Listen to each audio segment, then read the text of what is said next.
ভারতীয় রেল ভারত সহ গোটা পৃথিবীর মানচিত্রে যে রেলের গুরুত্ব অপরিসীম। বিভিন্ন সময় বিভিন্ন কারণে সংবাদের শিরোনামে উঠেছে ভারতীয় রেল নিজেই একটা গোটা ইতিহাস বহন করে। কম বেশি আমরা সকলেই টুকটাক কিছু ঘটনা জানি, তবে এবার আপনাদের অবাক করে দেওয়া একটি খবর শোনাবো। দেখুন তো ব্যাপারটা জানেন কিনা।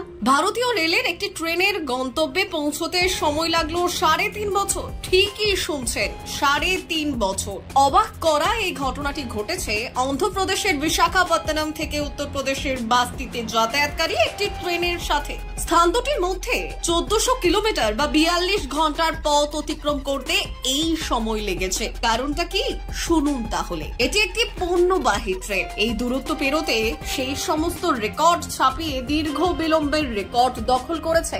সূত্র মারফত খবর, 2014 সালে নভেম্বরে বিশাখাপত্তনম থেকে ছেড়েছিল ট্রেনটি। গন্তব্য ছিল উত্তরপ্রদেশের বাস্তি স্টেশন। সংবাদ মাধ্যমে প্রকাশিত তথ্য অনুযায়ী 1316 বস্তা সার নিয়ে সেই ট্রেন যাত্রা শুরু করেছিল।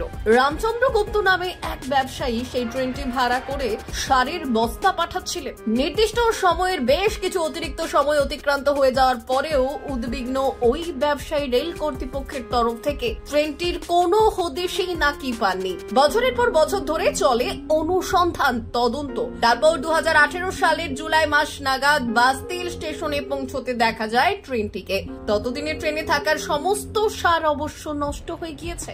এই ঘটনার বহু তদন্ত করেও কোনো স্পষ্ট ব্যাখ্যা পাওয়া যায়নি ভারতীয় রেলের তরফ থেকে। তবে ব্যাপারটা নিঃসন্দেহে অবাক করা মানতেই হবে। ব্যুরো রিপোর্ট, ভুবনরাম সংবাদ।